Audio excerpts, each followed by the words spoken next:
Que a graça e a paz de nosso Senhor e Salvador Jesus Cristo esteja abundantemente no seu coração, na sua casa, na sua família, nos seus amigos.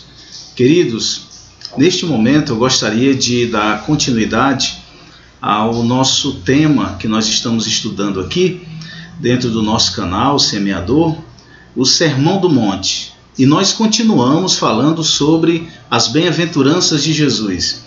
E veja como Deus é maravilhoso, já temos vários vídeos falando sobre as bem-aventuranças do Senhor, e nós estamos agora já chegando no versículo de número 9. E hoje nós iremos falar sobre a bem-aventurança dos pacificadores. Por isso, se você tem uma Bíblia, abra sua Bíblia. Se você não tem, por favor, acompanhe a leitura e vamos à palavra de Deus. Livro de Mateus, capítulo 5, verso 9, nos diz assim a palavra de Deus: Bem-aventurados os pacificadores, porque eles serão chamados filhos de Deus. Olha que versículo lindo. Olha que expressão maravilhosa dita por Jesus. Esta segurança nós só temos nessa palavra, além de ser a própria palavra de Deus, inspirada, inerrante, infalível, ela está sendo pronunciada pelo próprio Filho de Deus. Agora nós iremos tentar entender o que na verdade Jesus está nos ensinando sobre uma vida pacífica, um discípulo que promove a paz. E fazendo isso, o próprio Senhor Jesus vai nos dizer que ele será chamado Filho de Deus. Olha que declaração maravilhosa. Essa declaração é uma declaração que alegra a nossa alma, que não fica apenas nos nossos ouvidos, mas que vai ao nosso coração e que nos anima, que nos faz ter desejo de servir a Deus e de uma forma cada vez melhor. Mas vamos então ao nosso assunto. Jesus aqui está falando sobre os pacificadores, sobre aqueles que vão promover a paz. E a primeira coisa que a gente precisa entender é que o mundo anseia pela paz. Todos nós sabemos que é um desejo extremamente necessário, buscado, que muitos estão à espera há muito tempo. Mas a verdade é que este anseio, em alguns momentos, tem se tornado como que uma espera muito longa. E isso começa a causar no coração de algumas pessoas uma certa dúvida se é possível, de fato e de verdade, existir ainda um dia a paz neste mundo. Então a gente vai tentar entender um pouco a história. Já houve muitas guerras. Eu sei que você que está me ouvindo deve conhecer as mais conhecidas, né? Deve já ter lido, já deve ter ouvido a Primeira e a Segunda Guerra Mundial, onde os números são enormes de perdas de vida, de sofrimento, de lágrimas, de muita dor. E todos nós sabemos que esta guerra ou estas guerras que estão acontecendo não é por acaso. É porque antes da guerra começar num campo de batalha, antes de alguém tomar uma arma ou estar em um tanque de guerra e atirar contra o seu próximo e destruir a vida de outras pessoas, é porque, em primeiro lugar, existe uma guerra interior. Antes da guerra ir ao exterior, a parte visível, existe, em primeiro lugar, uma guerra no interior, dentro do coração de todo ser humano. Eu quero chamar a sua atenção para um texto da Palavra de Deus no livro de Tiago. É uma carta pequena no Novo Testamento, no capítulo de número 4, e o apóstolo vai nos falar sobre a questão das guerras. E eu gostaria de compartilhar essa leitura com você. No livro de Tiago, no capítulo de número 4, a partir do versículo 1 até o versículo 3. Olha o que diz a palavra de Deus. Tiago nos diz: "Donde vêm as guerras e pelejas entre vós? Porventura não vem disto, a saber, dos vossos deleites, que nos vossos membros guerreiam?" E ele continua: "Cobiçais e nada tendes, sois invejosos e cobiçosos, e não podeis alcançar. Combateis e guerreais, e nada tendes, porque não pedis, pedis e não recebeis, porque pedis mal, para o gastardes em vossos deleites. Então veja, a palavra de Deus tem resposta para nós. Tiago vai dizer, de onde vêm as guerras? E observe que ele vai citar uma palavra 2 vezes, deleites. Veja que a proporção que você entende o contexto falado por Tiago, ele está nos mostrando que esses deleites são os prazeres, são justamente os desejos que estão instalados dentro do homem. E esse desejo é como um campo minado, a ponto já está preparado para a guerra. E a verdade é que por esta razão é que nós temos assistido e está registrado na história as muitas guerras. Porque antes de tudo essa guerra já está dentro do ser humano. A verdade é que muito se tem feito pela paz. Após a Segunda Guerra Mundial, todos nós sabemos que houve um processo de reuniões, de encontros, se formou organizações e o propósito dessas organizações é que não tenhamos mais uma outra guerra. Mas a verdade é que não temos na mesma proporção, mas a frustração é a mesma, porque ainda vemos, porque ainda assistimos todos os dias uma verdadeira guerra. Guerra nos lares, guerra nas ruas, guerras porque primeiramente existe dentro do ser humano.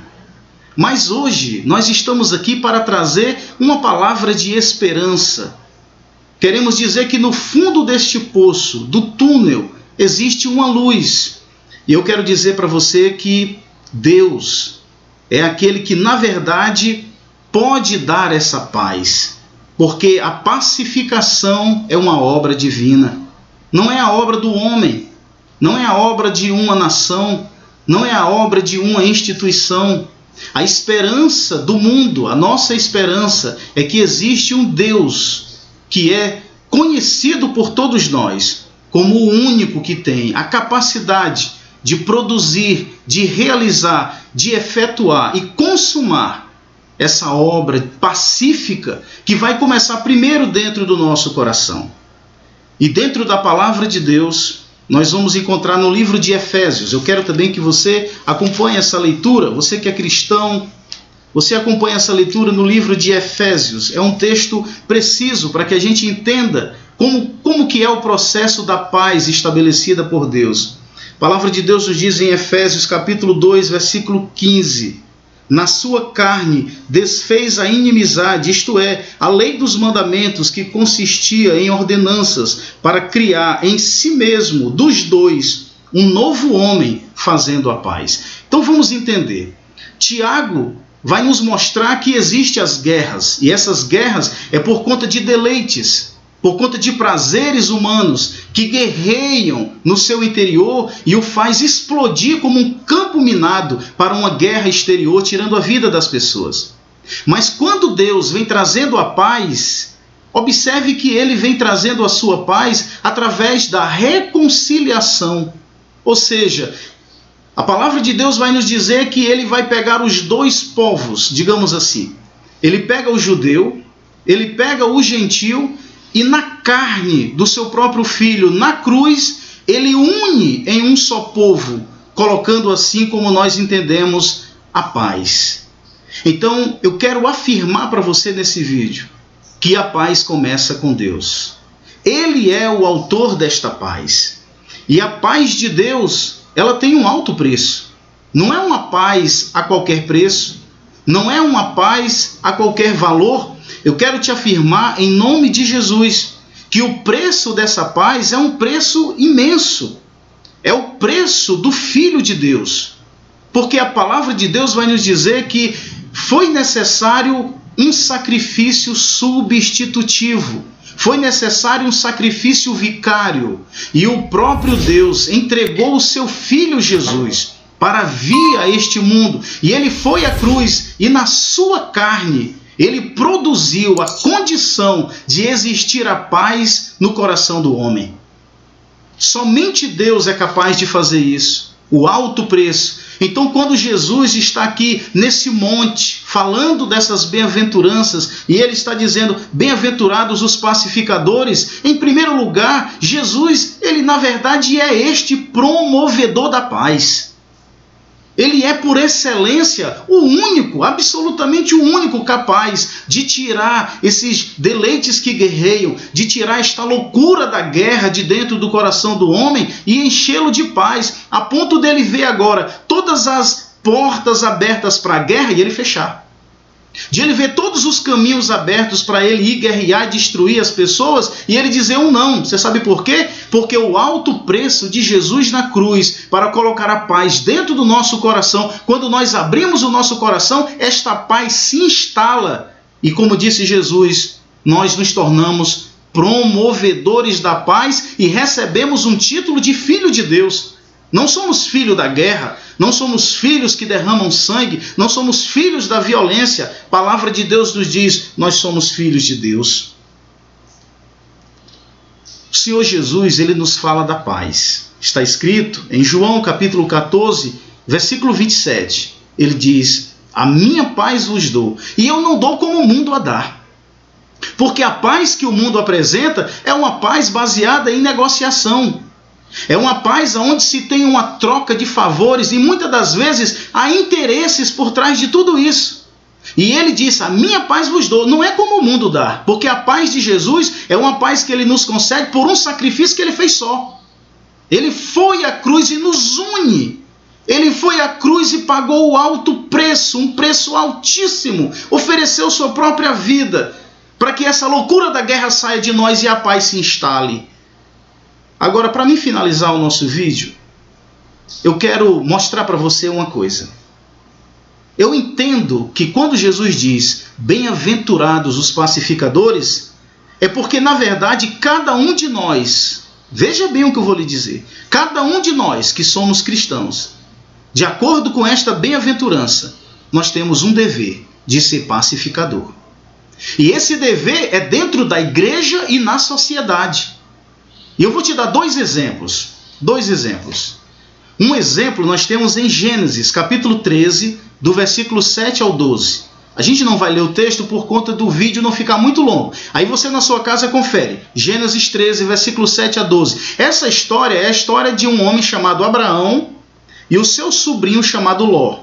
Eram dois homens ricos. Abraão era tio de Ló. A palavra de Deus nos diz que eles tinham muito gado e muitos pastores. Os pastores começaram a criar uma contenda, uma briga entre eles. E a palavra de Deus nos diz que mesmo Abraão sendo o tio, o mais velho, que poderia escolher para onde ele ir, ou então tomar qualquer outra decisão sobre o seu sobrinho, você sabe o que foi que Abraão fez? Olhou para o seu sobrinho e disse, meu filho, não é bom que a gente continue discutindo, não há contenda, não haja contenda entre nós, porque nós somos irmãos. Escolhe um lugar. Você vai para um lado e eu vou para o outro. Você sabe o que significa isso? Um pacificador. Ele tinha como tio autoridade sobre o seu sobrinho. Ele era o mais rico. Mas como ele é um pacificador, disse, meu filho, segue para um lado, eu sigo para o outro. Você que é cristão conhece a história. Ló foi para o lado das campinas de Sodoma e Gomorra. E para onde Abraão foi? Para a terra de Canaã. E Deus foi com ele e abençoou ele, porque ele é um pacificador. O outro exemplo nós temos em Romanos, capítulo 12, versículo 18, que não é uma história, é um conceito teológico. O apóstolo Paulo vai dizer, Romanos 12, 18, que se depender de vós, disse Paulo, tenha paz com todos os homens. Isso é magnífico, isso é excelente. Que Paulo está dizendo, irmão, você está tendo problema com a lei romana? Você está tendo problema com o judaísmo? Você está tendo problema no meio da igreja? Ou é na sociedade assim de uma forma? É os comércios? São as feiras?